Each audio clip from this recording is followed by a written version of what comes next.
Baik, shalom, selamat pagi Bapak Ibu Saudara yang kasih Tuhan. Shalom. Haleluya. Saya percaya kita datang bergairah di hadapan Tuhan. Amin. Kalau lihat semua kebanyakan Tuhan, tidak ada satu alasan pun untuk kita bilang malas-malasan sama Tuhan. Dan kita harus semangat buat Tuhan memuji Dia. Amin. Haleluya. Semangat buat Tuhan Yesus.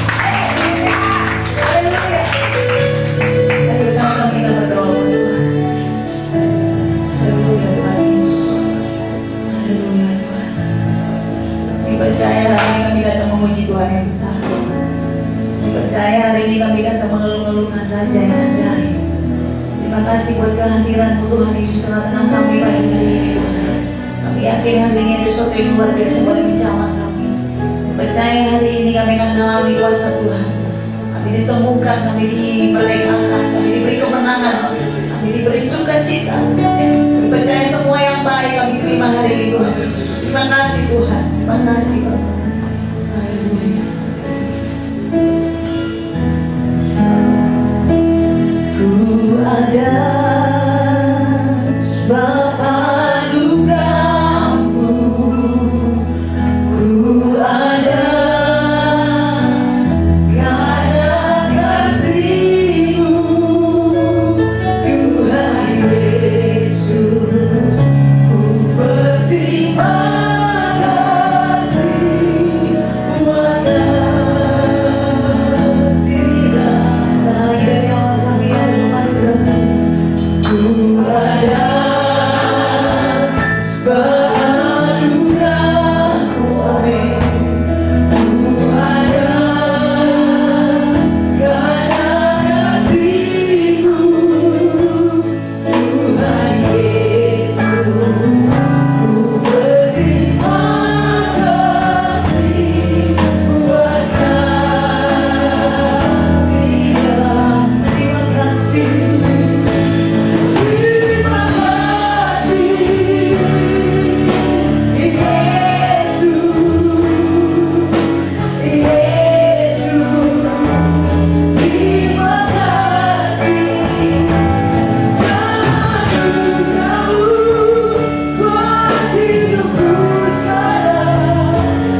memberikan puji-pujian kami yang terbaik buat Tuhan, sore yang terbaik buat Tuhan, sukacita yang terbaik buat Tuhan, tepuk tangan yang terbaik buat Tuhan, lompat kami yang terbaik buat nama Tuhan. Terima kasih buat hari ini Tuhan Yesus. Biar namamu disucikan, namamu disenangkan, puji-pujian kami hari ini. Terpuji namamu Tuhan untuk selama-lamanya. Mari saya puji Tuhan dengan dahsyat kata amin.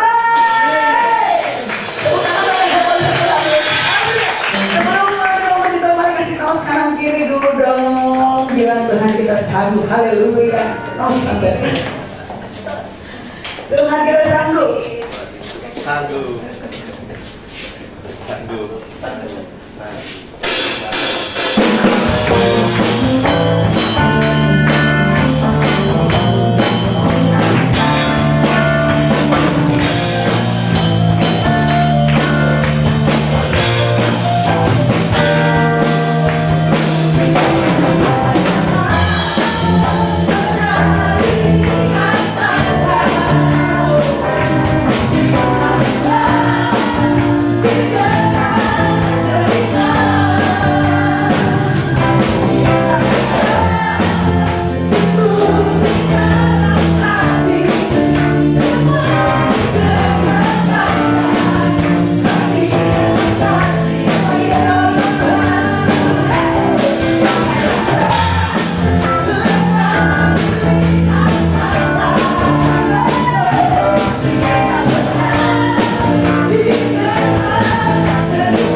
yang dari Ibu Berta ya.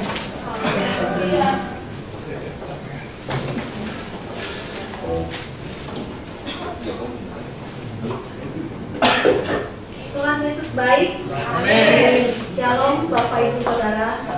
Perkenalkan, nama saya Ibu Berta. Pertama-tama saya kembali mengucapkan puji syukur kepada Bapa, Putra, dan Roh Kudus. Saya juga mengucapkan terima kasih kepada Bapak dan Ibu Gembala dari Gereja Ciptaan Baru, ya, yang sudah memberi kesempatan dan waktunya kepada kami untuk menyaksikan betapa dahsyatnya kasih Tuhan dalam kehidupan kami. Saya hadir di sini bersama dengan suami dan anak saya. Bisa minta tolong dari media. Saya akan perkenalkan. Ini adalah Karisa, anak saya yang berumur 19 tahun. Ya, dia seorang anak gadis yang luar biasa, yang punya mimpi yang besar, punya cita-cita yang tinggi, ingin menjadi seorang chef. Dia anak yang baik, yang melayani Tuhan, yang sayang kepada orang tua dan begitu perhatian kepada keluarga. Dia juga punya banyak teman. Nah, inilah Karisa. Pada bulan September, tepatnya tanggal 24 September, lepas dari 1 tahun yang lalu, lebih sedikit, tiba-tiba Karisa ketika pulang dari kuliah, saat itu Karisa baru 1 bulan dia kuliah di STPN High. Nah, untuk masuk ke STPN High ini, Karisa itu menunggu 2 tahun. Tahun pertama dia tidak terima, lalu dia pergi ke Bali. Di sana dia bekerja. Walaupun kami berjauhan, karena Karisa anak yang memang anak yang baik. Ketika saya berulang tahun, kadonya datang. Ketika hari Ibu, bunganya datang. Ketika hari Natal, kado Natalnya juga datang. Ya, dia anak yang luar biasa. Nah, malam itu baru 1 bulan Karisa kuliah di STPN High. Seragamnya pun belum sempat dipakai. Karisa datang kepada saya, "Mami," kata teman saya pucat, dan saya langsung melihat Karisa, mukanya memang pucat. Saat itu juga Karisa saya bawa bersama dengan suami saya ke lab. Saat itu jam 7 malam. Ya, karena mengejar waktu, ingin tahu benar nggak ini darahnya turun. Nah, hasilnya sejam kemudian memang darahnya drop. Saat itu juga kami membawanya ke seorang profesor. Profesor ini sudah kenal dengan kami dan berkata bahwa Karisa sekarang kondisi badannya itu sudah lain, ya. Sudah lain. Profesor itu tidak mau mengatakan lebih lanjut kepada saya, dan dia hanya berpesan besok juga Karisa harus membawa hasil tes darah lengkap. Jadi besok paginya saya membawa Karisa kembali ke laboratorium. Hasilnya itu sore, jam 5 sore. Saya mengambil hasil lab sendiri karena suami saya sehari-hari itu bertugas di Jakarta, dan Karisa saat itu sudah tidak bisa bangun dari tempat tidur. Dia sudah demam, dia sudah lemas. Saya ambil hasilnya sendiri dan dicek kembali oleh profesor. Dari biotes juga dititipkan sampel darah langsung Karisa untuk kembali dites di laboratorium pribadinya profesor. Profesor keluar sesudah beres dari labnya dan berhadapan dengan saya, tetapi profesor tidak mau menatap muka saya. Dia hanya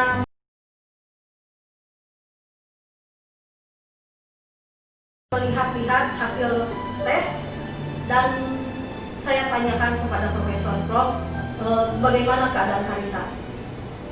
Karisa sakit apa?" Profesor itu berkata kepada saya, "Karisa sakitnya sakit parah. Sebagian dari organ tubuhnya sudah terkena oleh penyakit ini. Limpa, liver, paru-paru, payudara, sebagian dari payudara sudah mengeras dan ada benjolan-benjolan. Sebegitu parahnya anak saya sakitnya, Prof. Sakit apa? Profesor masih mengulur waktu dan akhirnya dia berkata kepada saya, Karissa terkena leukemia akut. Saya pertegas kepada Profesor, Prof, leukemia akut itu apakah kanker darah? Ya, Karissa terkena kanker darah. Ya, Bapak Ibu bisa bayangkan bagaimana perasaan saya saat itu. Saya keluar dari ruangan Profesor dengan kaki yang melayang. Ya. Dunia di depan saya seolah-olah runtuh, seolah-olah masa depan saya itu hilang, gelap, seolah-olah kematian ada di depan saya. Saya tahu penyakit leukemia itu bukan penyakit yang main-main, ya, yang sungguh mematikan. Dalam hitungan hari karena sudah merambat ke organ-organ tubuh, Profesor berpesan kepada saya bahwa besok juga hari Rabu untuk segera di kemo. Nah, saya tidak bisa langsung kembali ke kendaraan saya. Saya hanya terdiam di sudut ruang tunggu. Saya tidak bisa apa-apa, nangis pun saya tidak bisa. Saya saat itu teringat kepada malam di mana Tuhan Yesus akan disalibkan. Saat itu juga Tuhan Yesus ada dalam keadaan takut dan gentar dan berkata kepada Bapa, sama seperti saya berkata kepada Bapa, Bapa, sekiranya mungkin cawan ini berlalu daripada, tapi jangan, bukan kehendakku yang jadi, tapi kehendakku yang jadi. Yang penting kalau memang ini sudah ada di dalam rencana Tuhan, dalam jalannya Tuhan, biar Engkau ada bersama-sama dengan aku, bersama-sama dengan keluargaku, terutama dengan Karissa. Saya hanya berdoa seperti itu. Saya pulang ke rumah, saya telepon suami saya dan keluarga, terjadilah pro dan kontra. Karissa tidak bisa dikemo langsung hari Rabu, tetapi mulur ke hari Sabtu. Saya ini adalah tanda-tanda dari leukemia, ada lebam di mana-mana, ya, lebam-lebam biru. Nah, ini lebam-lebam biru. Ya, next. Inilah Karissa. Saya bawa Karissa ke RSHS. Ya. Ini Karissa sedang di kemo. Itu ada cairan orange, ya, next. Ya, ini cairan orange. Ini cairan yang cairan orange ini adalah cairan nuklir yang masuk ke dalam tubuh Karissa dari ujung rambut sampai ujung kaki. Nanti Karissa sendiri bisa menceritakan bagaimana rasanya di kemo, ya. Ya, ini Karissa bersama dengan teman-temannya, banyak teman-teman yang berdoa, banyak orang-orang yang berdoa untuk Karissa. Nah, saya akan menceritakan bagaimana ketika Karissa di kemo, ya. Saya memegang tangan Karissa. Saya melihat mukanya memerah, air matanya tidak berhenti mengalir, kakinya menahan rasa sakit. Tapi satu hal yang luar biasa, saya mendengar dia terus berbahasa, terus mengucap syukur kepada Tuhan. Saya tahu saat itu juga bahwa Tuhan Yesus sedang bersama-sama dengan dia. Ya. Ketika di rumah sakit, teman saya Neo, ada anak dari teman saya yang sama dengan Karissa, sakit leukemia, berobat ke profesor yang sama, tetapi dia lanjut ke Singapura.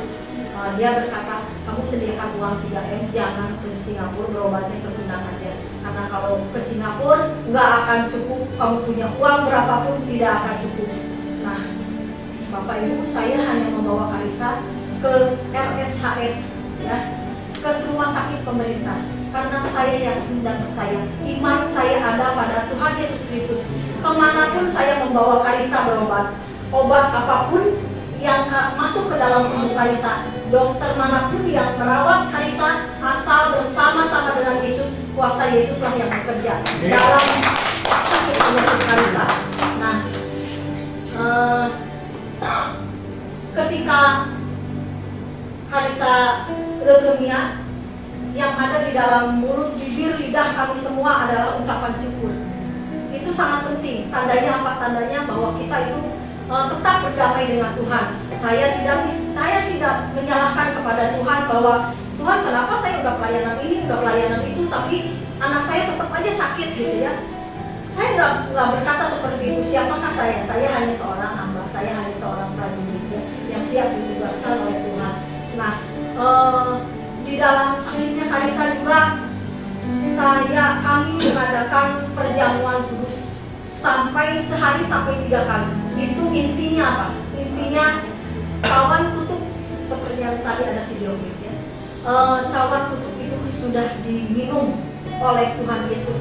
Segala dosa-dosa kita sudah ditanggung, masalah kita sudah ditanggung, sakit penyakit kita sudah disembuhkan di dalam Tuhan Yesus. Bilur Yesus yang menyembuhkan sakit penyakit kita. Nah, kita tinggal meminum cawan berkatnya, cawan kemenangan demi kemenangan dari setiap masalah kita, dari setiap sakit penyakit kita. Nah, kerontokan rambut pada Karissa itu hanya efek yang paling besar yang Karissa alami dari hasil dari kemoterapi. Cairan kemo ini cairan yang mematikan ya sel yang baik maupun sel yang jahat itu mematikan. Untuk meraciknya pun para petugas khusus memakai baju khusus dan pakai sarung tangan khusus dan pakai box yang khusus yang tidak boleh langsung terkena oleh tangan ya. Jadi Tuhan Yesus sungguh membuat perbedaan antara Karissa dengan penderita yang lain. Sehabis kemo itu biasanya mengalami sariawan semulut, muntah, pusing, sakit kepala, perut kayak aduk-aduk, bahkan kelumpuhan, bahkan kebutaan. Anak dari teman saya yang dirawat di Singapura itu hampir loncat dari hospital yang tingkat 6 itu karena stres dan tidak kuat menahan penderitaannya. Ya, sesudah di kemo itu harus dipisahkan di satu ruangan dan tidak boleh ketemu dengan sembarangan orang. Harus steril semuanya. Nah, inilah semua yang tidak dialami oleh Karissa, inilah mujizat Tuhan. Saya tidak bisa menceritakan satu persatu apa yang terjadi dalam sakitnya Karissa, tapi yang pasti kami merasakan dan melihat langsung mujizat demi mujizat. Begitu banyak mujizat kami alami. Ya, next. Nah, hati yang gembira adalah obat. Ya, ketika Karissa di kemo itu semuanya 6 kali, 4 kali di rumah sakit, 2 kali kemo jalan. Ketika kemo jalan kami tidak langsung pulang ke rumah karena yang saya tahu itu hati yang gembira adalah obat ya. Karissa saya bawa mampir ke Setiabudi supermarket ya, melihat-lihat bumbu masak dan alat-alat masak karena Karissa suka masak ya. Saya juga bawa dia ke STPNH, barangkali di sana ketemu sama teman-temannya, bisa foto-foto ya. Karena itu Karissa itu tertundanya 2 tahun mau sekolah di situ ya. Seragamnya pun belum sempat dipakai. Nah, akhirnya kami ke floating market di sana, bahkan jajan ya, makan makanan yang sehat non MSG itu ada gado-gado di sana ya, bisa makan. Nah, ketika saya cerita seperti ini, teman saya dengar, saya malah dimarahin, kamu apa-apaan, bawa anak baru di kemo, jalan-jalan, itu hebat, luar biasa ya. Loh, kenapa emang? Itu nggak boleh, apalagi kalau di rumah sakit di Singapura sangat-sangat tidak boleh. Nah, inilah yang membuat stres ya.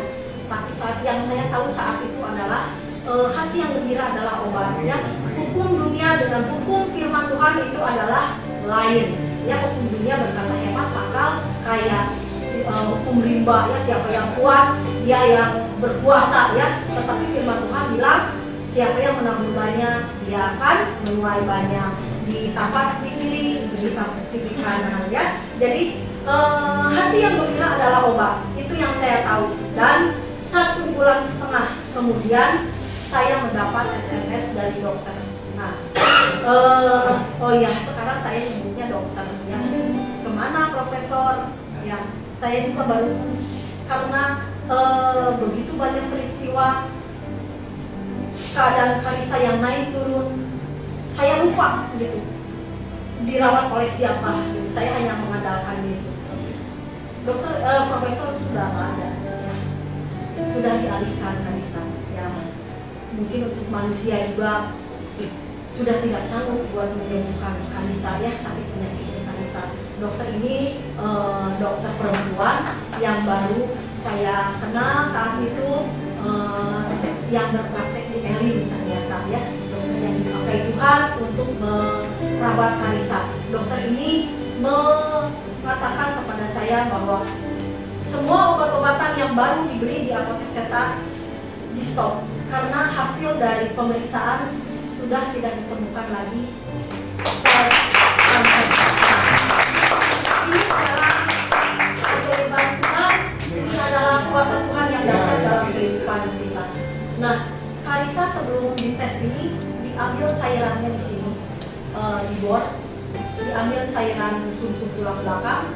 Di sini juga diambil cairan otak di belakang. Ya, jadi ada satu jarum yang panjang yang nanti Kalisa bisa menceritakan bagaimana rasa sakitnya, rasa dibor juga ya, bagaimana Kalisa bisa menceritakannya. Dan inilah semut. Intinya adalah kita bersyukur, tetap berserah pada Tuhan, bergumul di dalam Tuhan ketika perjamuan kudus sehari 3 kali itu intinya kita menyembah Tuhan, memuji Tuhan, berdoa kepada Tuhan dan berpuasa. Jadi sehari 3 kali itu kita bergumul di dalam Tuhan, ya, terus sampai akhirnya mendapat mujizat yang luar biasa. Nah, itu ketika Kalisa sakit leukemia. Ketika kami sedang bersukacita, bergembira karena Kalisa sembuh dengan luar biasa. 2 minggu kemudian ada hal yang lebih luar biasa lagi yang terjadi dalam kehidupan kami. Ya. Ternyata bersama Tuhan itu ada 2 sesi, bukan 1. Ya. Kalisa berkata kepada saya, "Mami, jantung saya berdebar dengan kencang, tidak beraturan dan saya sesak nafas." Saya kembali bawa Kalisa ke RSHS, tapi kali ini bukan ke ruang rawat biasa, tapi Kalisa harus masuk ke ICU. Selama 5 hari Kalisa itu detak jantungnya 140 sampai 180, seharusnya itu 60 sampai 100 ya. Jadi Kalisa selama 5 hari itu seperti orang naik sepeda atau seperti orang berlari ya, tidak ada makan, tidak ada minum, tidak ada siang, tidak ada malam, terus seperti itu selama 5 hari. Akhirnya dia tidak kuat dan akhirnya dia jatuh koma. Inilah Kalisa yang hidupnya sudah tergantung dari alat-alat. Di dalam mulutnya itu ada selang 3, di hidung ada selang, di sini ada kabel 5 macam kabel masuk ke dalam tubuh Kalisa. Ada komputer yang membantu pernapasan Kalisa. Nah, pada hari pertama saya melihat Kalisa di ruang itu. Saat pertama kali masuk, dia itu badannya sedang terangkat ya, seperti ayam mau disembelih. Di sini suster, sini suster, atas bawah suster, dan ada satu dokter yang sedang memegang pisau yang tajam.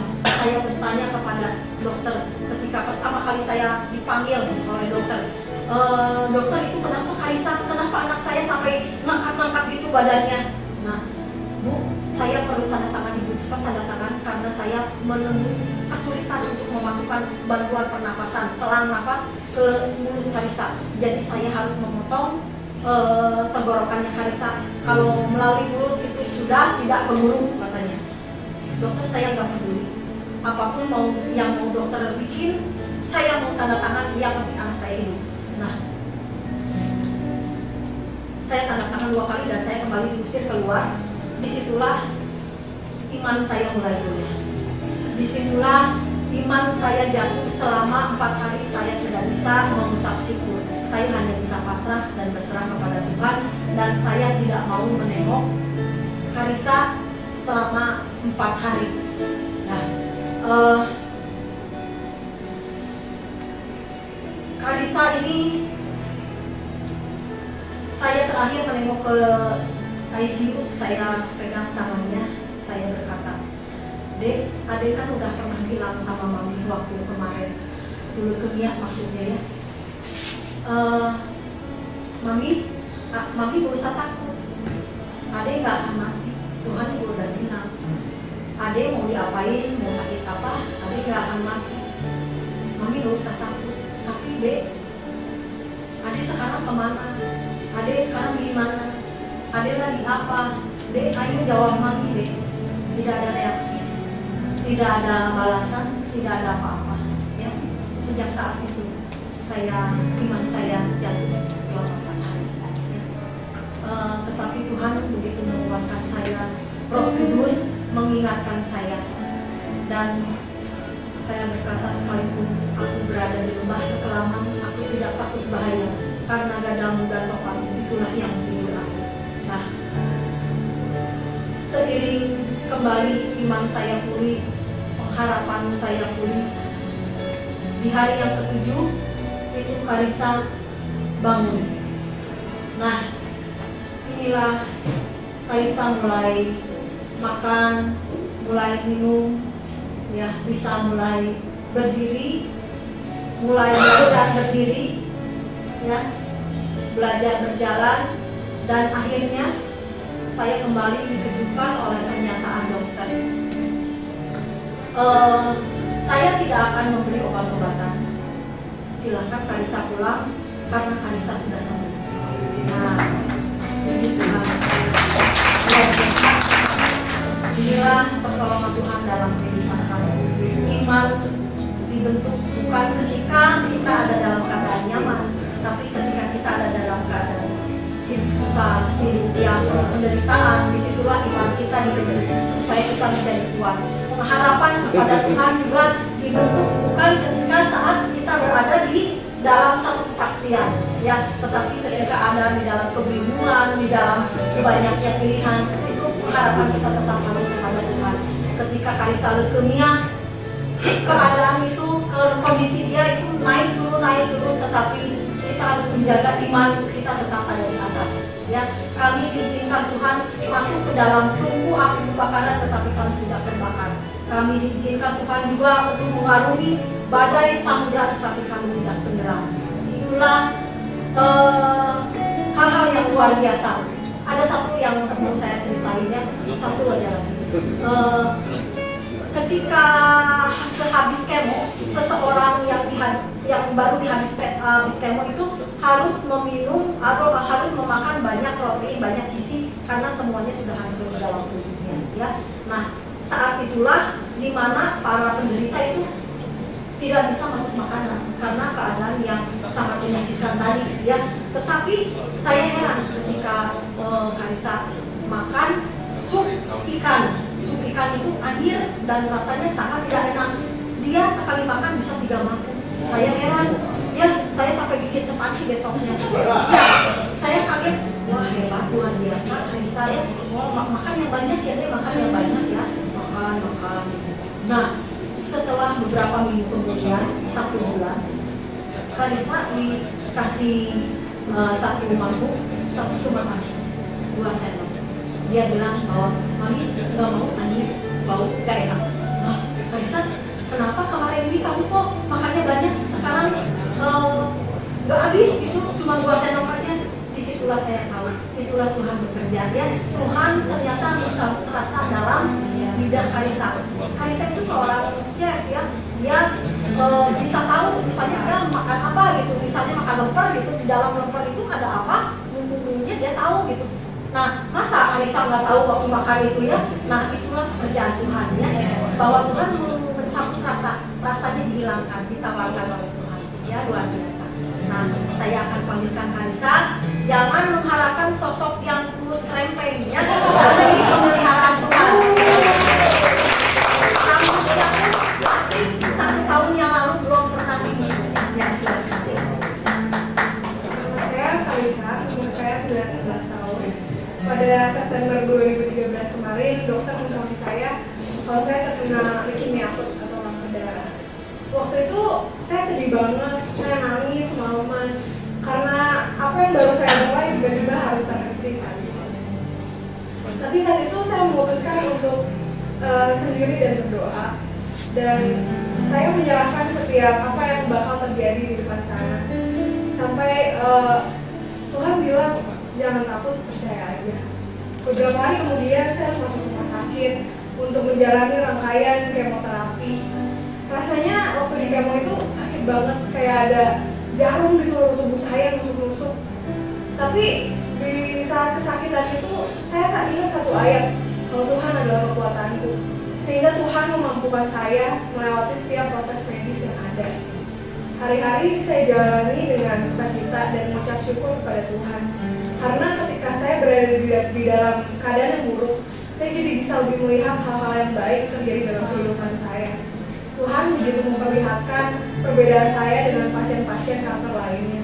Saya nggak mengalami itu semua, saya cuma mengalami perontokan rambut. Bahkan saya bisa jalan-jalan setelah kemo. Dan di kemo yang ketiga, keempat, kelima, saya udah nggak merasakan sakit sama sekali. Dan dalam 1 bulan setengah, dokter melakukan pemeriksaan ulang dengan cara pengambilan cairan otak dan cairan sumsum tanpa dibius, dan rasanya sakit banget. Tapi lagi-lagi Tuhan memampukan saya untuk melewati itu semua. Sampai pada akhirnya dokter menyatakan kalau tidak ditemukan lagi sel-sel kanker dalam tubuh saya. Tapi 2 minggu kemudian tiba-tiba saya merasa sesak nafas dan jantung saya berdebar gak karuan. 2 hari saya di rumah dan keadaan saya nggak bisa makan, nggak bisa minum, bahkan buat berjalan pun saya udah nggak sanggup. Sampai akhirnya saya harus masuk lagi rumah sakit. 3 hari di rumah sakit bukannya membaik, tapi malah memburuk. Sampai akhirnya saya udah capek, saya udah nggak tahan lagi. Akhirnya saya nggak sadarkan diri dan jatuh koma. Yang terjadi waktu koma, pertama-tama saya bisa dengar orang, tapi saya nggak bisa buka mata, saya nggak bisa bergerak, saya nggak bisa ngapa-ngapain. Tapi lama-lama saya kayak ada di ruangan putih dan saya bisa melihat badan saya sendiri. Waktu itu saya kaget dan saya juga bingung karena saya nggak tahu harus apa. Saya cuma bisa nunggu lama banget rasanya. Sampai akhirnya saya bilang, Tuhan, saya masih mau hidup. Saya belum ngelakuin apa-apa buat Tuhan, buat orang tua saya, buat banyak orang yang udah ngedoain saya. Sampai akhirnya di hari ke-7 Tuhan membangunkan saya. Waktu itu saya nggak terlalu ingat saya bangunnya kayak gimana. Tapi satu hal yang saya ingat banget, saya merasa menjadi orang yang paling bahagia di seluruh dunia. Karena Tuhan memberikan saya kesempatan sekali lagi buat hidup. Mungkin banyak orang bilang hidup itu cuma sekali, senang-senang aja. Tapi buat saya, hidup itu berhari-hari. Tapi Tuhan telah memberikan saya kehidupan yang baru. Selama kita hidup, pergunakan waktu kita dengan maksimal dan dengan melayani Tuhan.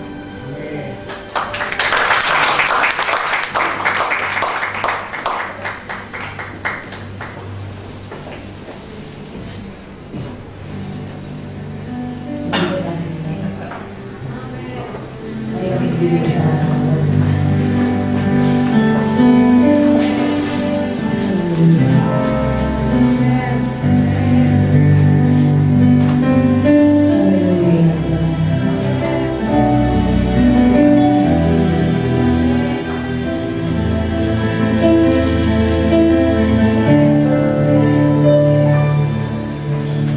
Jangan kasihmu Bapa.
tahu darahnya sudah tercurah, tubuhnya sudah dipecahkan, bagi kita kesembuhan sudah menjadi milik kita.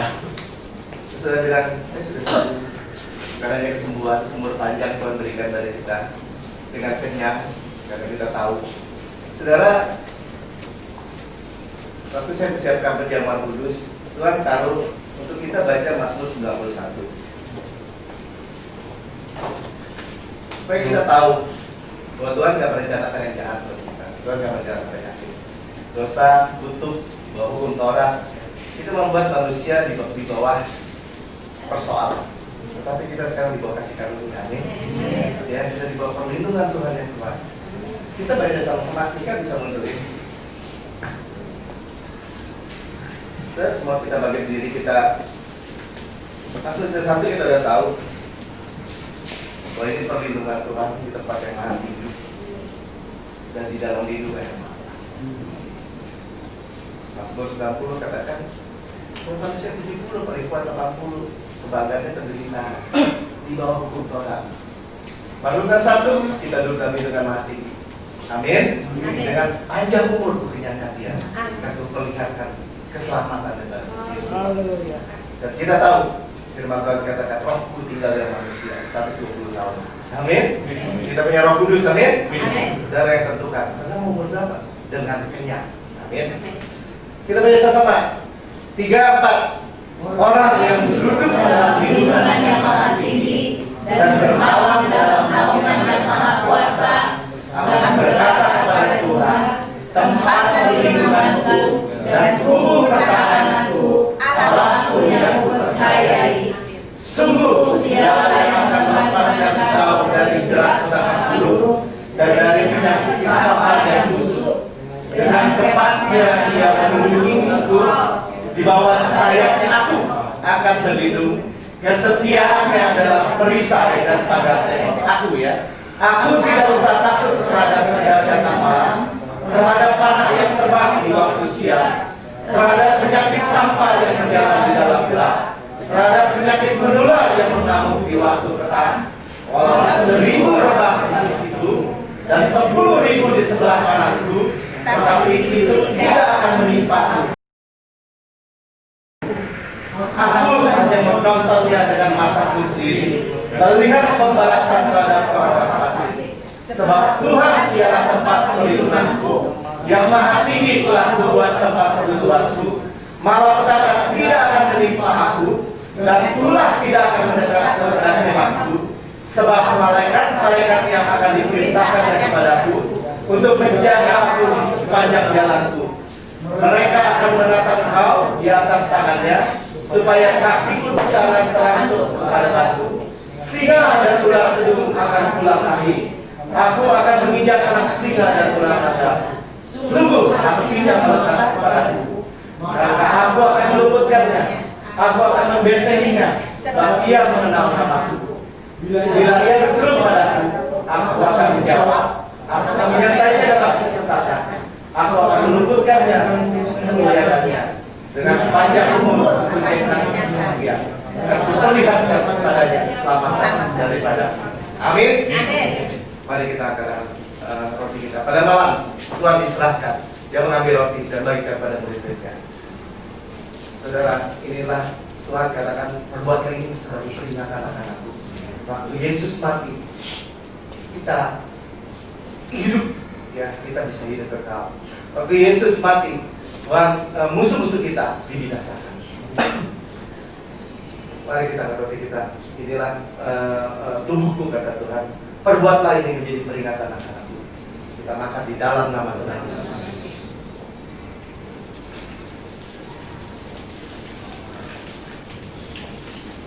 Mari katakan sama-sama. Terima kasih Tuhan Yesus untuk tubuhmu yang dipecah-pecahkan, supaya saya hidup. Sebagaimana Yesus di surga, demikian saya sekarang di bumi. Terima kasih Tuhan. Tubuhmu tidak ada sakitnya, tidak ada wabahnya, tidak ada penyakit apapun. Saya selamanya kuat, saya selamanya sehat, saya selamanya diberkati dan mudah di dalam nama Tuhan Yesus. sudah makan, mari kita angkat anggur kita, tangan kita.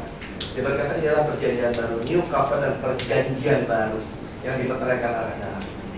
Darah-darahnya tercurah bagi kita, membasuh kita semua. Dan tidak ada satu jejak penyakit apapun di dalam darah kita. Saudara yang kasih, bukankah cawannya kita pegangi dada persekutuan kita dengan darah Kristus? Minum di dalam nama Tuhan Yesus. Katakan terima kasih Tuhan Yesus. Terima kasih Tuhan Yesus. Darah anak domba Yesus Kristus telah diserahkan bagi saya, dicurahkan bagi saya. Dosa saya sudah diampuni. Ya, masa lalu, sekarang, masa depan, selama-lamanya saya menerima hidupan kekal. Haleluya. Beri kemuliaan bagi Tuhan. Haleluya. Thank you Jesus. Engkau ku sembah, Bapa mulia, muliaku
dan darahmu. Terima kasih Tuhan karena kami boleh bersekutu lagi dengan tubuh dan darah-Mu. Kami diberkati lagi Tuhan dan kami sehat kembali Tuhan. Terima kasih ya Bapak, dan kami sebentar akan menikmati lagi firman-Mu ya Bapak. Bahkan kami boleh sungguh melihat betapa dahsyatnya Allah kami mengasihi kami. Terima kasih Tuhan, berkati pemberitaan firman-Mu, kuduskan kami semua oleh karena kasih karunia-Mu yang bekerja dengan kuat dalam kami. Di dalam nama Tuhan Yesus Kristus, kami berdoa dan mengucap syukur. Haleluya. Amin. Dan saudara berdoa, haleluya. Tuhan,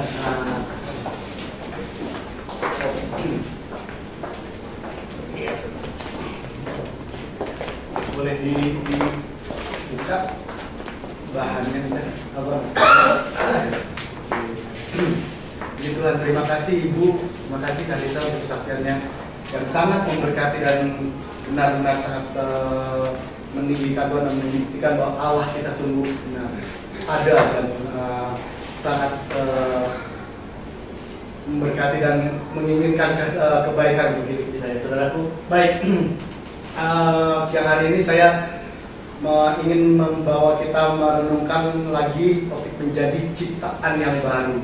Nah, sebetulnya yang saya tulis yang dikutip di sini Galatia 6 ayat 15 itu terambil dari buku atau surat Galatia, surat Rasul Paulus kepada jemaat di Galatia, di mana di sana banyak sekali dituliskan tentang perpecahan atau kebodohan di tengah-tengah jemaat itu yang memulai dengan roh, diselamatkan dengan roh, tetapi mereka ingin mengakhiri pertandingan iman itu dengan daging, artinya mengikuti hukum Taurat. Jadi akhirnya mereka mengatakan harus disunat, harus ini dan itu, harus melakukan lagi korban-korban dan sebagainya, harus mengikuti tata cara dan ketentuan-ketentuan hukum Taurat gitu ya. Akhirnya Rasul Paulus di dalam kesimpulan bagian akhirnya di dalam surat Galatia ini dikatakan di dalam Galatia 6 ayat 15, hal bersunat atau tidak bersunat tidak ada artinya, gak penting sama sekali itu. hal kamu taat, kamu saat teduh kamu bawa korban semua, kamu ikuti aturan atau tidak mengikuti sama sekali, tidak ada artinya sama sekali. Menjadi ciptaan baru di dalam Kristus Yesus, itulah yang berarti gitu ya. Tapi menjadi ciptaan baru, itulah yang ada artinya. Oke, balik lagi ini ciptaan. Baik, saya ingin menunjukkan dua benda nih ya saudaraku. Baik, saudara, kalau saudara saya perlihatkan nih, dua benda ini, yang mana yang biasa aja gitu ya, dan yang mana yang merupakan wah satu hal yang benar-benar canggih gitu ya, benar-benar modern gitu ya saudaraku. Kalau dua benda ini saya perlihatkan, yang mana yang kalau saudara misalnya boleh pilih lah gitu ya, boleh pilih gitu ya. Misalnya ini generasi terbaru nih, gadget atau iPad yang generasi yang terbaru dengan kemampuan fitur yang sangat canggih gitu ya, bahkan bisa berkomunikasi dengan wah tidak terbayangkan lah gitu ya teknologi. Oke, lalu dengan dibandingkan dengan satu buah nih ya saudaraku, yang mana yang saudara pilih? Yang mana saudara pilih? Oke, iPad ya, yang mana yang biasa gitu ya, dan mana yang luar biasa? Bisa? Mana yang luar biasa? Ini iPad ya, oke. Semuanya juga setuju iPad ya. Ini ada berapa iPad nih ngomong-ngomong? Saya tanya. Satu kan ya? Ini ada berapa buah?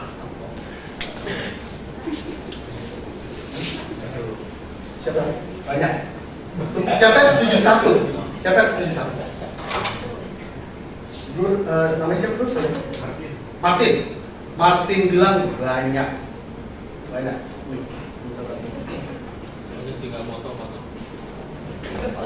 Tiga potong banyak gitu ya. Kita pinjaman dulu pakai apel ini juga bisa kali ya. Tapi bukan itu. Martin bilang banyak. Ini benar. Bukan satu buah apel. Bukan satu buah apel. Ini bisa ribuan, ratusan ribu, jutaan. Bahkan satu buah apel ini mempunyai potensi untuk memberi makan seluruh penduduk bumi ini yang 6 miliar ini. Bisa. Satu buah apel ini. Potensi yang ada di dalam buah apel ini. Percaya nggak saudara? Saudara buka aja, ada bijinya kan? Tanam, oke? Semai, bertunas, bertumbuhlah buah apel, menghasilkan lebih banyak lagi buah, semai lagi, gitu ya. Akhirnya begitu banyak yang bisa dihasilkan, bukan satu buah di sini. Ini ciptaan Tuhan, itu ciptaan manusia tadi kan, betul kan? Saudara, juga bukan hanya sekedar kandungan atau potensi kehidupan yang ada di sana. Kalau gadget tadi membantu kita, memudahkan hidup kita berkomunikasi dan sebagainya ya saudaraku, memudahkan kenyamanan untuk internet dan sebagainya. Oke? Kalau dia baterainya habis gitu ya, mesti dicas gitu ya, atau ada kerusakan gitu ya, ada kerusakan sedikit harus dibawa ke teknisinya, ke service centernya. Kalau misalnya monitornya gitu ya kebentur, retak, bisa nggak iPad itu menyembuhkan dirinya sendiri? Bisa? Tidak bisa. Bisa. Ada nggak kandungan potensi kesembuhan di dalam satu buah ini? Ada? Ada, saudaraku. Luar biasa ada, gitu ya. Karena orang Inggris punya pepatah, an apple a day will keep the doctor away, katanya gitu ya. Jadi artinya satu buah apel setiap hari akan membuat dokter menjauh daripadamu. Artinya apa saudaraku? Ada kandungan vitaminnya, nutrisinya, protein, kebaikannya banyak sekali yang bisa didapatkan dari satu buah ini saja gitu ya. Lalu juga dikatakan kalau sudah benihnya ditanam dan menjadi satu pohon gitu saudaraku, rantingnya patah, itu sebetulnya tumbuh-tumbuhan terluka gitu kalau sampai keluar getahnya sebagainya. Bisa nggak menyembuhkan? getahnya, ranting yang patah itu mengandung potensi kesembuhan. Oke? Ciptaan Allah demikian dahsyat. Jadi saudara, kembali saya tanya nih, kalau saya tadi perhatikan, mana yang biasa, mana yang luar biasa, saudaraku? Mana yang biasa, mana yang luar biasa? Oke? Kita terlalu terbiasa, ini dibeli di pasar, harganya paling cuma kemarin berapa ya? 9.000 ya. Saya belajar di Indomaret di kanan nyari peraga gitu ya. 9.000 rupiah gitu ya. Murah. Tapi kita nggak sadar terlalu terbiasa dengan hal-hal yang terbiasa. Oke? Ini di klik ini. Ciptaan, baik. Nah, ngomong-ngomong, jangan diklik dulu. Ini diciptakan oleh Tuhan kapan? Saya tanya, kapan ini diciptakan oleh Tuhan? Apa ini paling umurnya baru mungkin dari dipanen gitu ya, dipanen dari tempat perkebunan, dibawa sampai paling lama nggak sampai 1 minggu yang lalu lah, akhirnya sampai mendaratlah dia di satu Indomaret atau tempat ya shopping gitu ya saudaraku, lalu belum 1 minggu lah gitu ya ketika gitu. Kapan ini diciptakan? Mik, nggak apa-apa yang tadi. Kapan? Ini diciptakan Tuhan pada hari yang ketiga. Hari yang ketiga Tuhan katakan, baiklah bumi menumbuhkan tunasnya yang berbiji dan menghasilkan pohon-pohonan yang menghasilkan buah yang berbiji. Oke. Lalu demikianlah firman Tuhan. Itu ngomong Alkitabnya ada 2 nih. Gak apa-apa, saya pakai juga deh. Ini ada bahasa Inggrisnya ya. Oke. Pada hari yang ketiga Tuhan tidak menciptakan lagi apel ini gitu ya. 1 minggu yang tidak, saudaraku. Hari yang ketiga di hari-hari penciptaan Allah sudah menjadikan itu gitu ya, menjadikan ini dan terus akhirnya bereproduksi, menghasilkan kembali sampai akhirnya di tanggal 16 November 2014 ini ada lagi buah yang dihasilkan. Kali pertama Allah ciptakan di hari ketiga penciptaan. Oke. Demikian juga dengan manusia, diklik nih. Ya. Ciptaan yang pertama manusia, Allah membentuknya, kita tahu dari firman Tuhan, Allah membentuknya dari debu tanah kan ya, dari debu tanah. Ini ayat penting.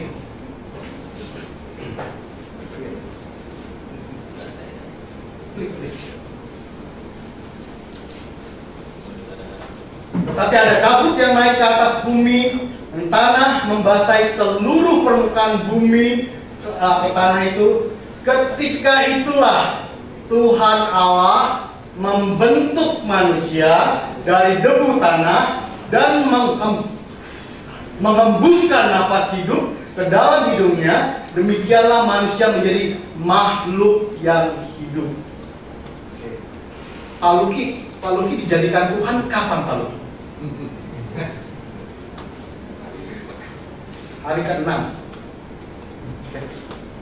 Kita semua dijadikan Tuhan hari yang ke-6.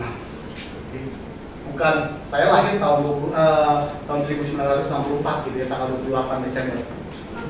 Agustus. 28 Agustus.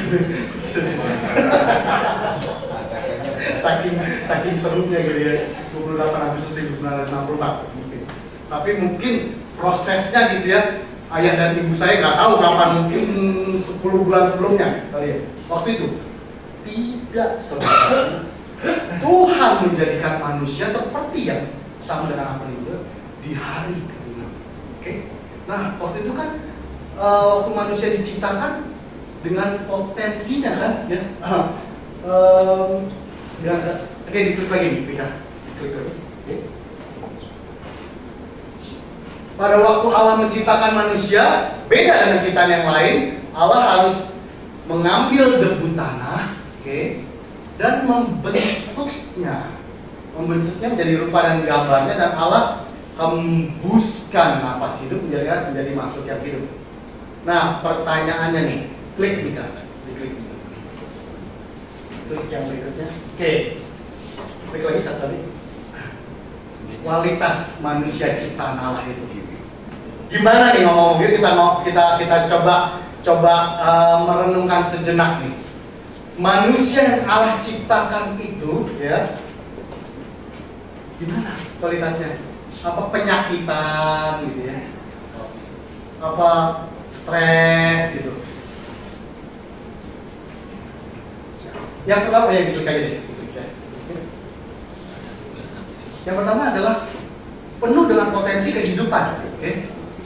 Artinya manusia bisa menghasilkan, bereproduksi, menghasilkan jenisnya, gitu ya, jenisnya, melahirkan anak-anak, terus beranak cuculah, penuhilah bumi, taklukkanlah itu, kuasai, berkuasalah atas burung-burung di udara, ikan-ikan di laut, binatang-binatang di darat. Itu perintah Tuhan, gitu ya.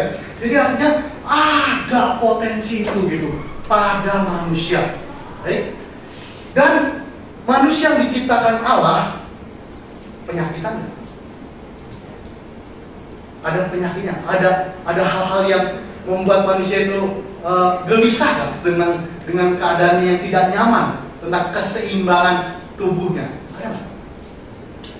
Tidak ada, saudara. Sehat sempurna, oke? Sehat sempurna.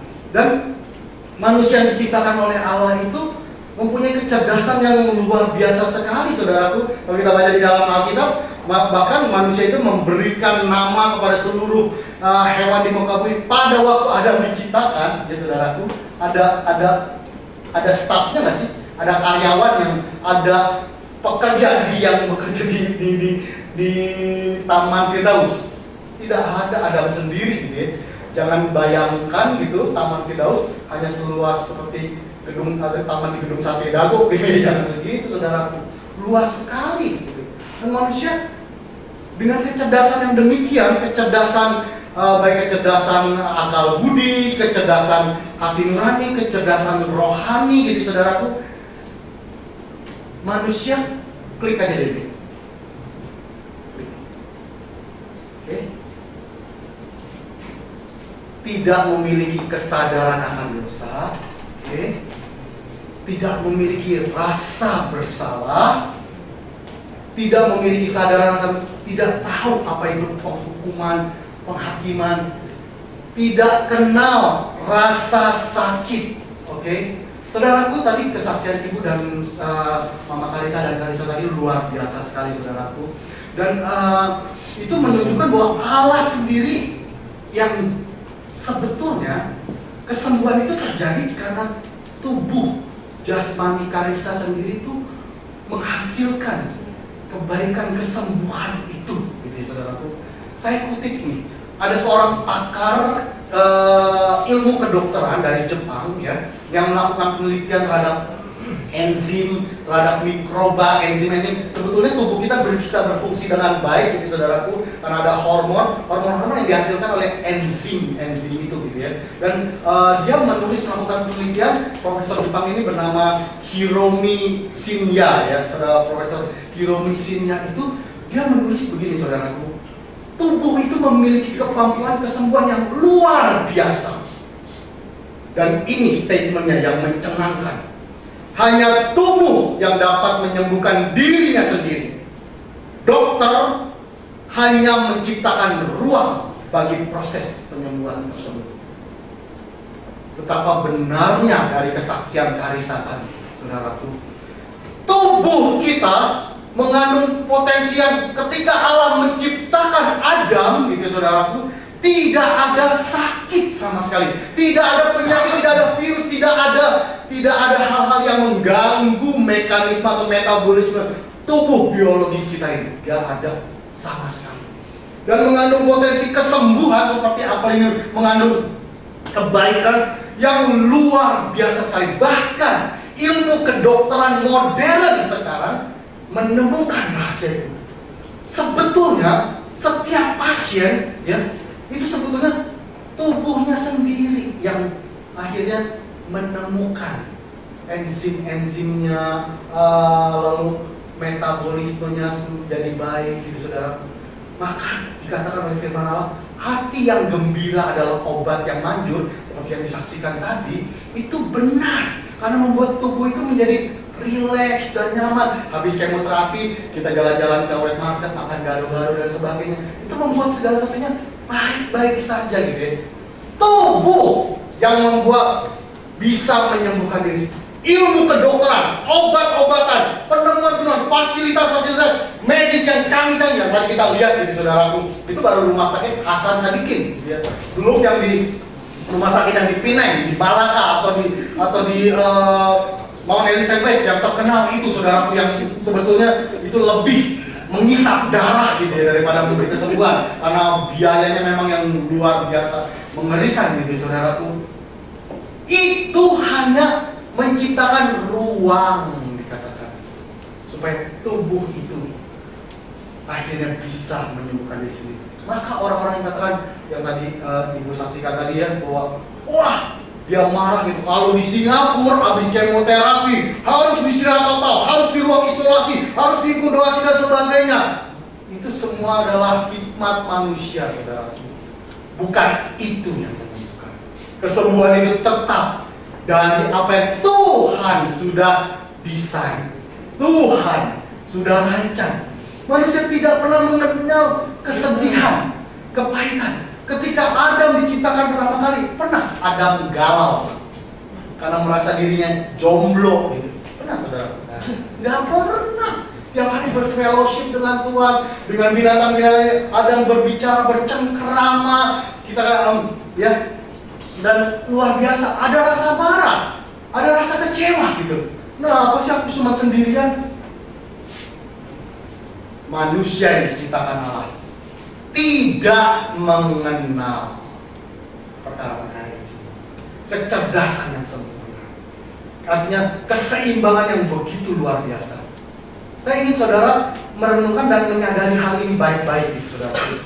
Desain yang Allah ciptakan itu benar-benar luar biasa sekali, tidak ada cacat celahnya, gitu saudara. Tidak ada kesalahannya, nggak kenal depresi, stres gitu ya, gangguan jiwa gitu, tidak kenal.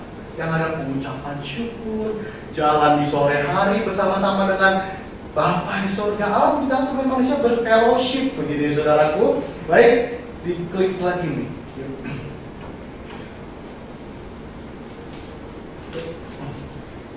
Oke, sampai di situ dulu. Allah berhenti di hari yang ke-6. Manusia kemungkinan besar kalau dibaca dalam Alkitab itu diciptakan di penghujung hari ke-6 gitu ya.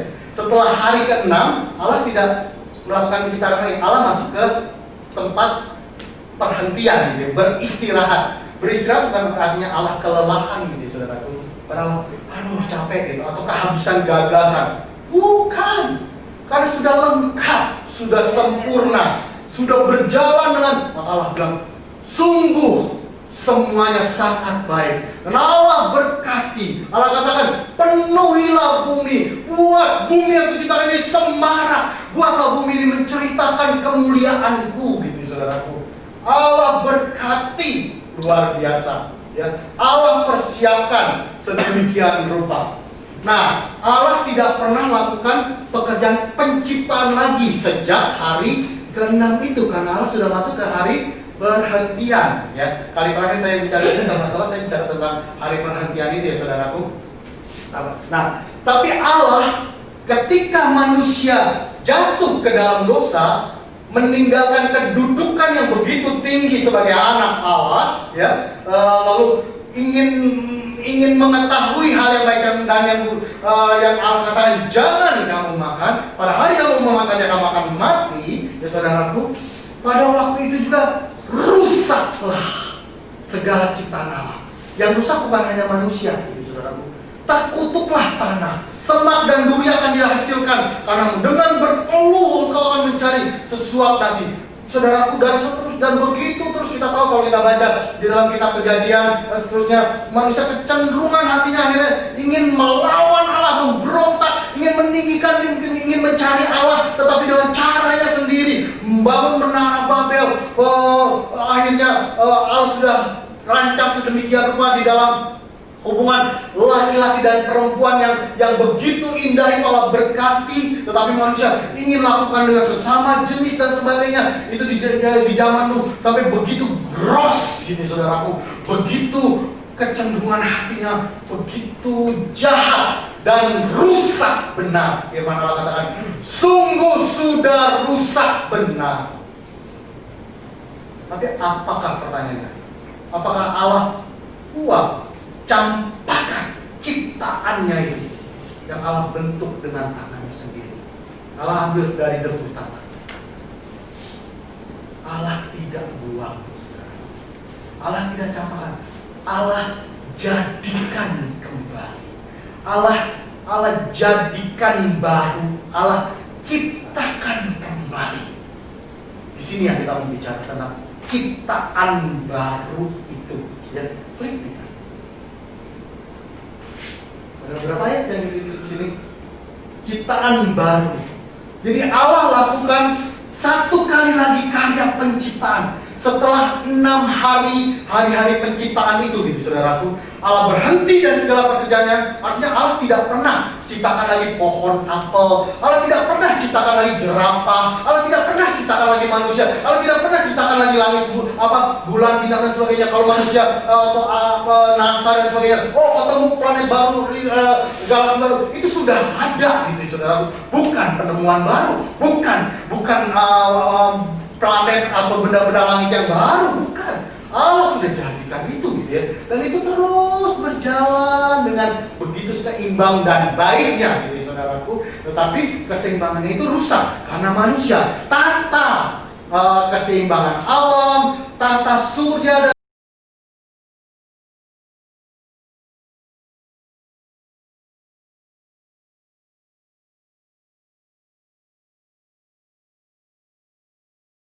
sebagainya, atmosfer, maka dikatakan ada lapisan rumah kaca dan sebagainya. Lalu manusia juga mengkhawatirkan tentang rotasi bumi pada poros yang mengikatkan matahari akan sampai ribuan tahun sekian akan menjadi lemah, dan disitulah akan terjadi benturan, dan manusia menduga-duga mereka itu tidak akan pernah terjadi.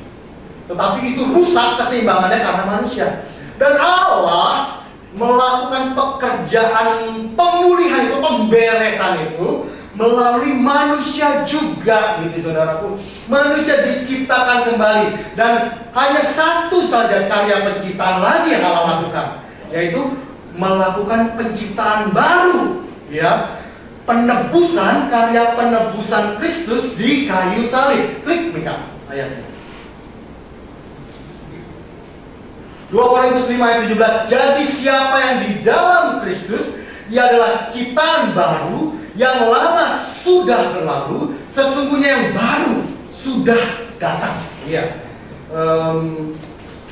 Satu lagi, ada 2 ayat di sini. Siapa yang ada di dalam Kristus, karya penciptaan baru, Allah lakukan itu di dalam anaknya, Yesus Kristus. Ketika Allah memberikan anaknya yang tunggal, yang dikasihnya itu sebagai korban penebus salah, sebagai korban penghapus dosa, korban keselamatan kita, bagi keselamatan kita. Jangan diklik dulu ya, ini dibalik lagi dulu. Karena kita ini buatan Allah. Di dalam bahasa Inggris dikatakan workmanship. Artinya dengan kata lain, Allah kembali menggunakan tangannya. Karena kita ini buatan tangan Allah, diciptakan di dalam Kristus Yesus untuk melakukan pekerjaan baik yang dipersiapkan Allah sebelumnya. Ia mau supaya kita hidup di dalamnya. Kita ini ciptaan baru di dalam Kristus Yesus. Ngomong-ngomong tentang pekerjaan baik, gitu ya saudaraku, saya tidak bicara sejenak nih, bahwa Adam, kepada Adam pun diberikan satu pekerjaan kepada Adam oleh Allah, ya. Pekerjaan yang dipersiapkan Allah sebelumnya. Adam disuruh kerja apa ini, saudara? Tadi kita sudah sama setuju ya bahwa Adam diciptakan di penghujung hari ke-6. Artinya Adamlah puncak ciptaan, maha karya Allah. Habis itu setelah Adam, Allah tidak menciptakan apa-apa lagi gitu saudaraku, kecuali menjadikan Hawa yang diambil dari tulang rusuknya dan dari dagingnya gitu ya saudaraku. Nah, apa sih pekerjaan baik yang Allah perintahkan kepada Adam? Adam disuruh oleh Allah, beranak cuculah kamu. Asik kan disuruh kerja gitu? Disuruh beranak cucu, penuhilah bumi. Semua pohon dalam taman ini boleh kamu makan buahnya dengan bebas. Taklukkanlah burung-burung di udara, taklukkanlah ikan-ikan di laut, berkuasalah atas binatang-binatang di laut, memerintahlah kamu. Asik kan saudara? Good life, happy life, healthy life, wealthy life. Suatu hidup yang luar biasa, sangat amat sangat diberkati, amat sangat indah. Dan saudaraku, Allah persiapkan ya sebelumnya. Apa Adam perlu nanam apel untuk makan apel? Enggak. Apa Adam habis makan apel, habis nih, gimana ya?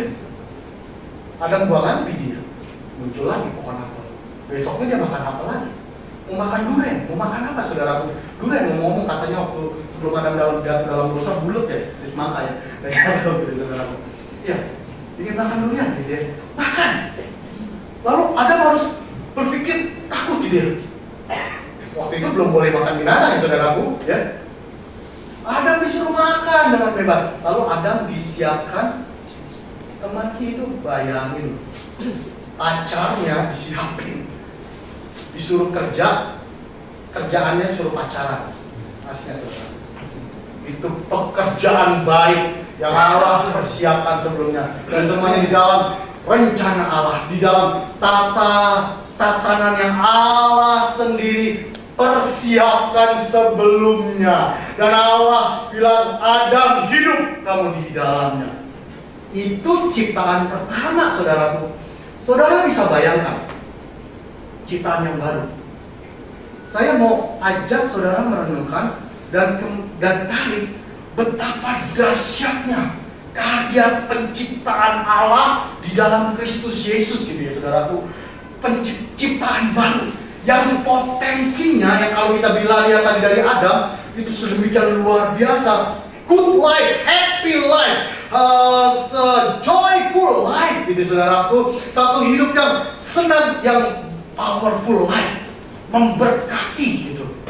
Luar biasa, berkat saja. Nggak pernah tahu rasa stres, tidak pernah kecewa, tidak pernah tertuduh-tuduh dengan rasa bersalah, tidak pernah takut sama berjalan dengan Allah. Tiap-tiap I walk in the garden alone, while the dew is still on the roses. Lalu dia katakan dia dengar suara Allah. Dan begitu indahnya suara berdoa, burung-burung bernyanyi dikatakan, dan mereka, and the joy we share as we tarry there, gitu ya. Dan sukacita yang kami rasakan ketika kami berjalan bersama-sama, nggak pernah ada orang yang tahu. Dan anak Allah itu berkata, engkau milikku, aku mengasihi. Itu pekerjaan baik yang Allah persiapkan buat Adam dan Hawa. Luar biasa saudaraku. Apatah lagi ciptaan yang baru. Waktu Allah ciptakan manusia pertama, Allah harus ambil debu tanah. Ya, saudara, Allah bentuk dari debu tanah dan Allah hembuskan. Klik nih. Apa yang Allah lakukan? Allah menggunakan tangan. Ketika Allah melakukan penciptaan yang baru, Allah harus bersentuhan dengan satu hal yang tidak pernah dikenalnya. 2 Korintus 5 ayat 21 dikatakan, Dia yang tidak mengenal dosa telah dijadikan dosa karena kita, supaya di dalam Dia kita dibenarkan oleh Allah. Di dalam bahasa Inggris dikatakan, supaya di dalam Dia kita menjadi becoming the righteousness of God. menjadi kebenaran Allah. Itu yang Allah lakukan di dalam penciptaan baru itu. Allah harus kembali tangannya kali ini bukan masuk ke dalam lumpur tanah yang dibasahi oleh embun kabut dari bumi, tetapi yang sudah cemar dan menjijikkan karena dosa, dan Allah harus ambil kembali manusia ciptaannya yang sudah rusak gambar dan rupa Allah. Allah harus bersentuhan dengan dosa. Karena demikian besar kasih Allah akan dunia ini, sehingga dikaruniakannya. Allah begitu mengasihi ciptaan yang pertama ini. Nah, saudaraku, di mana sih Tuhan bersentuhan dengan dosa? Di mana, saudaraku? Saya percaya Bapak Gembala, Pak Melki kerap kali menayangkan video ini ya, yang dari di mana Tuhan Yesus sedang meregang nyawanya di kayu salib. Semua pernah lihat ya tayangan itu? Tuhan, ada orang nanti mungkin boleh juga di tayangan luar biasa sekali ya. Boleh diklik, Pak Melki? Iya. Baik, sampai di sini dulu pelan-pelan. Disinilah anak Allah itu yang tidak mengenal dosa harus bersentuhan dengan dosa. Ngomong-ngomong, kalau Tuhan Yesus tidak ditimpakan dosa saudara dan saya, Tuhan Yesus bisa mati. Tuhan Yesus tidak mengenal dosa. Dia tidak dapat mati kalau tidak mengalami dosa. Itulah sebabnya di kayu salib, saudaraku, di kayu salib dia harus menanggung atau mengalami apa yang tidak pernah diketahuinya. Dia yang tidak mengenal dosa. Diklik banget. Saya mau mengajak kita membaca satu bagian di dalam firman Tuhan di dalam Yohanes pasal yang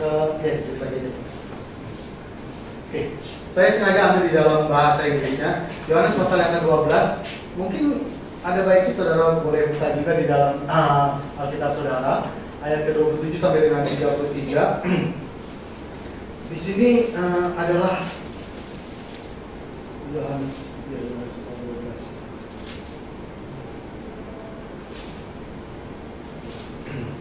Iya.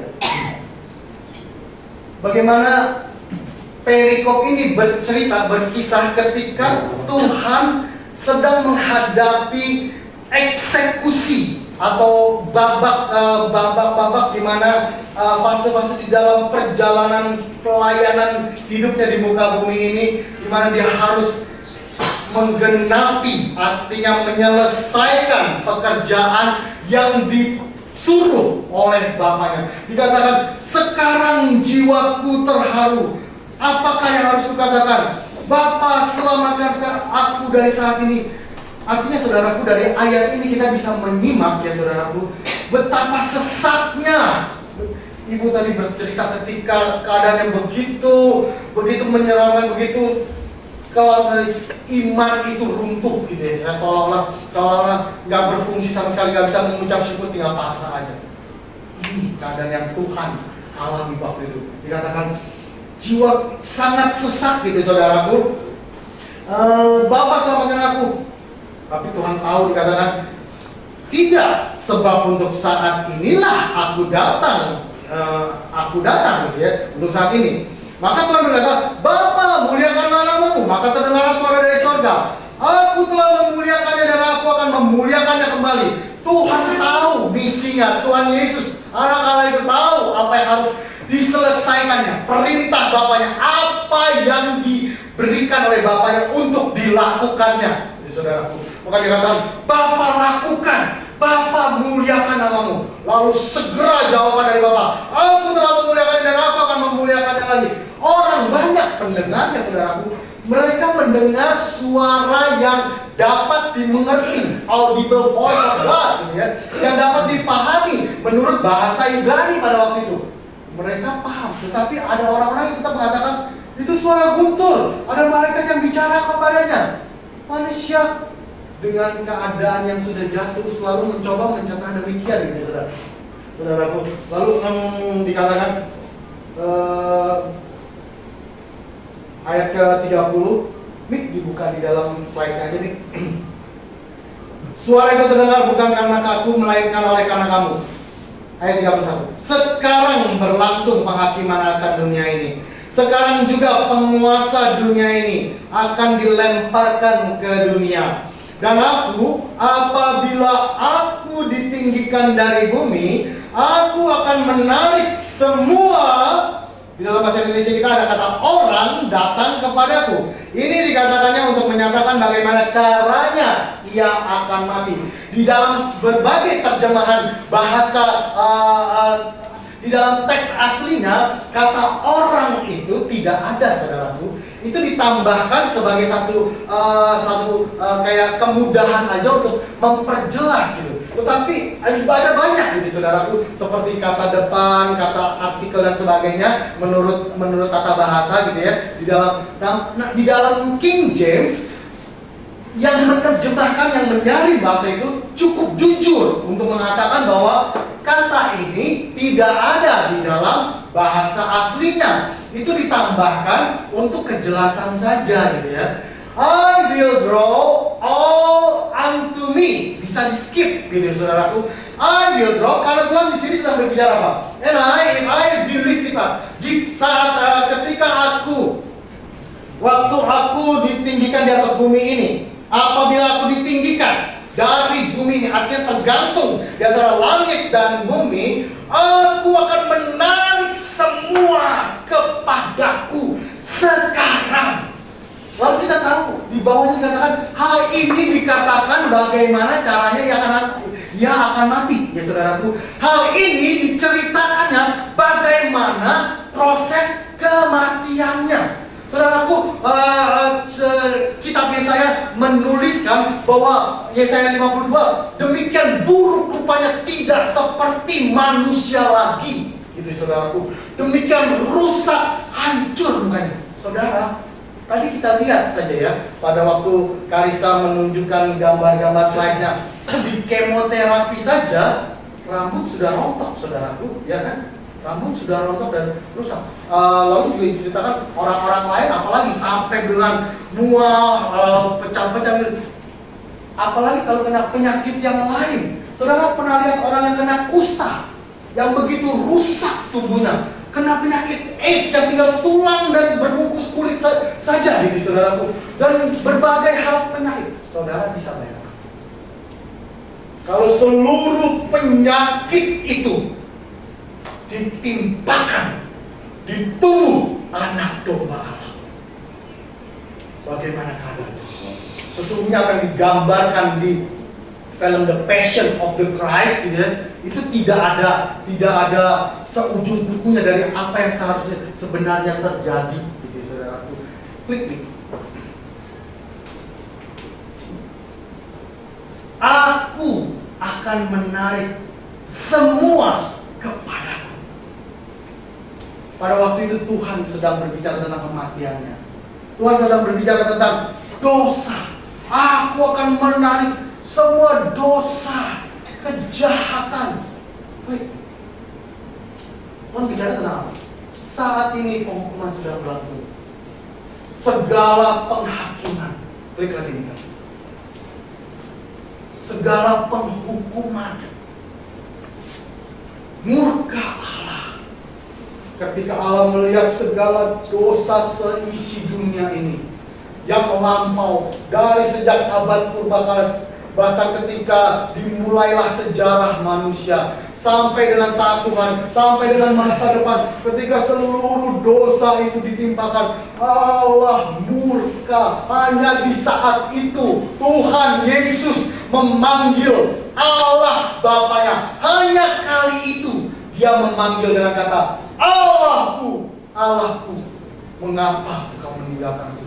Selebihnya Dia memanggil Bapa. Dia memanggil Allah yang hidup itu sebagai Bapa. Segala murka Allah seluruhnya, segala tuduhan, dakwaan, vonis dokter, vonis majelis tinggi dan sebagainya, penghakiman manusia, segala perseteruan, segala kemarahan, saudara, you name it, gitu ya. segala bentuk kesedihan, segala bentuk rasa bersalah. Itu saudaraku, Tuhan katakan, aku akan menarik semuanya kepadaku sekarang. Demikianlah Tuhan bersentuhan dengan dosa. Dia yang tidak mengenal dosa dijadikan dosa karena kita.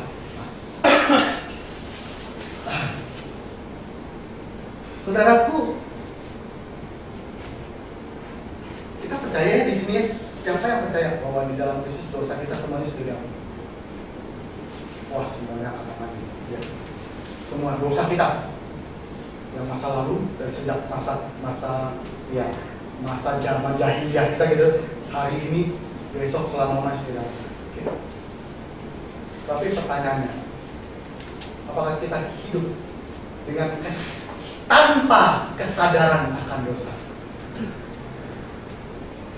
Tanpa kesadaran akan rasa bersalah. Masih ada rasa bersalah? Kalau ingat aja, mengenang aja zaman-zaman yang memalukan ketika kita udah masih ada feeling shame gitu ya, rasa malu gitu ya. Masih ada rasa didera oleh rasa khawatir gitu ya. Nah, saudaraku, di dalam zaman Taurat itu diklik aja. Ibrani pasal ke-10, saya ingin membacakan beberapa ayat aja di sini, ya. Dia diklik aja deh ayatnya. Di ayat kedua dikatakan, sebab mereka yang melakukan ibadah ini tidak sadar lagi akan dosa, setelah disucikan sekali untuk selama-lamanya. Sebab oleh satu korban saja, di ayat ke-14 dari Ibrani pasal kedua.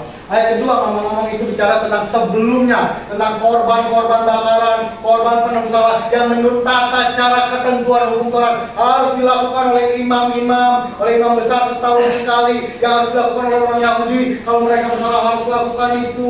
Tetapi ketika mereka pulang, saat itu atonement atau penyucian itu sudah terjadi. Tetapi rasa bersalah itu kerap kali masih menduduh mereka ya. Dikatakan korban-korban yang demikian tidak bisa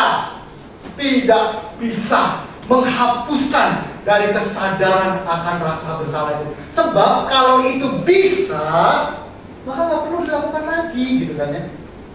Tetapi korban Kristus di kayu salib adalah korban yang bukan hanya sekedar mengampuni, pengampunan akan dosanya, penghukuman akan segala kejahatan dan dosa itu dihukum semua, dan seluruh murka Allah itu terserap habis, seluruh angkara murka Allah ditumpahkan padanya, sehingga tidak ada lagi sedikit pun rasa marah di hati Allah, ini saudaraku. Bukan hanya itu saja, tetapi juga korban Kristus di kayu salib bahkan mampu membersihkan sama sekali hati nurani kita dari kesadaran akan dosa itu, kesadaran akan rasa bersalah itu, ya. Sebab oleh satu korban saja Ia telah menyempurnakan untuk selama-lamanya mereka yang Ia kuduskan. Di dalam ayat yang tadi pagi-pagi saya buka, saya temukan ayat ini. Maksudnya di Ibrani 10 juga gitu ya saudaraku. Ayat yang 10 dikatakan, dan karena kehendaknya inilah kita telah dikuduskan satu kali untuk selama-lamanya oleh persembahan tubuh Yesus Kristus. Kita dikuduskan satu kali untuk selama-lamanya. Kristus tidak berulang-ulang mempersembahkan dirinya sebagai korban, karena yang dibuat oleh hukum itu hanya bayangan saja, gambaran. Artinya Allah memberitahukan jauh sebelumnya bagaimana yang akan penggenapannya adalah di dalam Kristus Yesus, ini saudaraku. Ketika Tuhan menyelesaikan tugasnya dengan menjadi korban yang menyempurnakan. Kata sempurna artinya apa sih kata sempurna? Masih ada yang perlu diperbaiki nggak kalau kata sempurna? Tidak ada yang menyempurnakan sekali untuk selama-lamanya.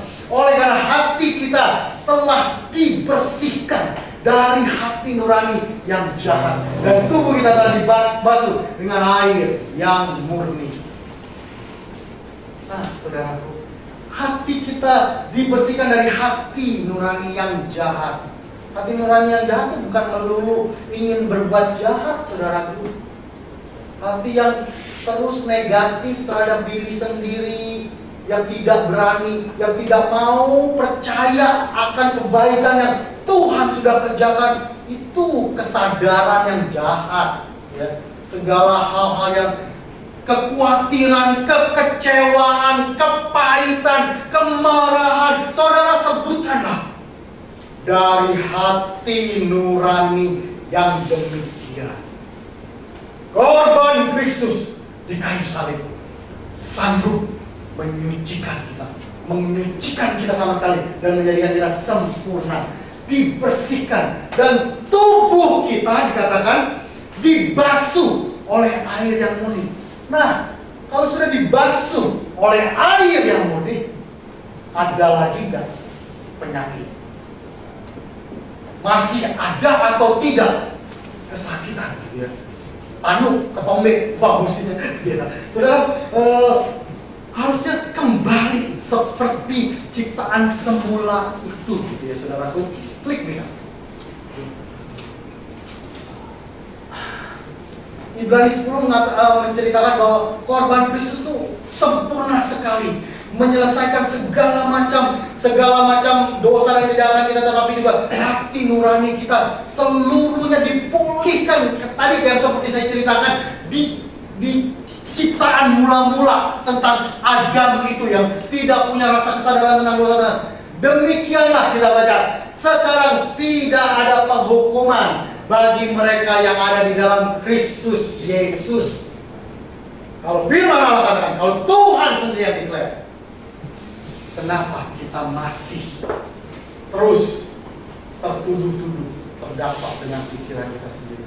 Saudaraku, hal ini memang sukar sekali untuk dimengerti. Jadi maksudnya sebetulnya mudah sekali, tapi karena manusia itu sudah terbiasa dengan alamnya yang sudah jatuh, dengan pikiran yang tidak berani kembali pulih dengan hubungannya dengan Allah. Jadi saudaraku, sehingga Tuhan selalu mengatakan hal ini terlalu bagus, too good to be true. Injil bukan too good to be true, cuma nearly too good to be true. Hampir-hampir terlalu bagus untuk dipercayai, tetapi memang sebagus itulah berita Injil. Itu klik nih. Di dalam Efesus pasal ketiga ayat 17 dikatakan, sehingga kamu oleh iman Kristus diam di dalam hatimu, dan kamu berakar dan berdasar di dalam kasih. Yang diberitakan saat ini adalah berita kasih karunia, supaya kita kembali ketika Allah kembali. Tadi saya katakan, Allah ambil dengan tangannya, Allah harus bersentuhan dengan dosa, Allah sucikan lagi dengan darahnya. Tapi Allah tidak tinggalkan demikian, Allah hembuskan kembali, Allah investasikan, Allah tanamkan kembali hidup kebangkitan Kristus. Saudara lihat paralelnya dari manusia pertama tadi dengan ciptaan baru. Allah lahirkan kita kembali. Di dalam 1 Petrus pasal pertama ayat yang ketiga dikatakan, terpujilah Allah dan Bapa kita karena rahmat-Nya yang besar telah melahirkan kita kembali oleh kebangkitan Kristus dari antara orang mati kepada satu hidup yang penuh pengharapan, hidup yang tidak dapat cemar, yang tidak dapat fana, yang tidak dapat binasa, yang tidak dapat cemar, yang tersimpan bagi kita di sorga. Dikatakan hidup yang gak bisa kesentuh dosa, hidup yang gak bisa menjadi tawar hati, kecewa dan sebagainya. Hidup kebangkitan Kristus. Allah investasikan lagi hidup kebangkitan Kristus. Saudara, betapa panjangnya, betapa supaya kamu bersama-sama dengan segala orang harus dapat memahami. Tadi juga kita sudah lihat dari yang dari slide di awal tadi, saudaraku, bagaimana betapa lebarnya, betapa panjangnya, betapa dalamnya, betapa tingginya kasih Kristus itu, dan dapat mengenal kasih itu sekalipun yang melampaui segala pengetahuan. Aku berdoa supaya kamu dipenuhi di dalam seluruh kepenuhan Allah. Ada nggak yang bisa mengukur-ngukur, mendefinisikan batasan kasih Allah? Ada? Klik juga. The equation of grace. Kasih karunia Allah.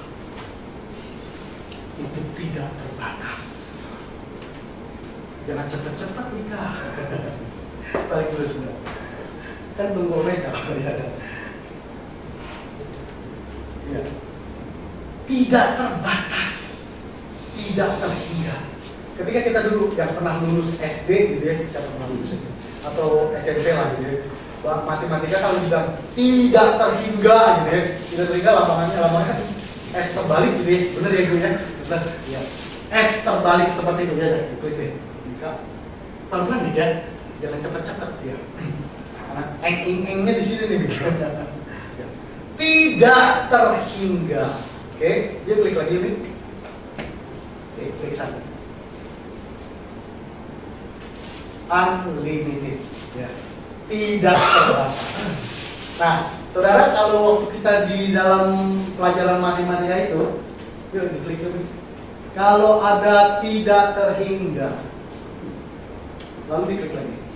Dilakukan operasi matematika nih ya, dikali, dibagi, ditambah, dikurang dengan berapapun bilangan. Berapakah hasilnya? Ayo.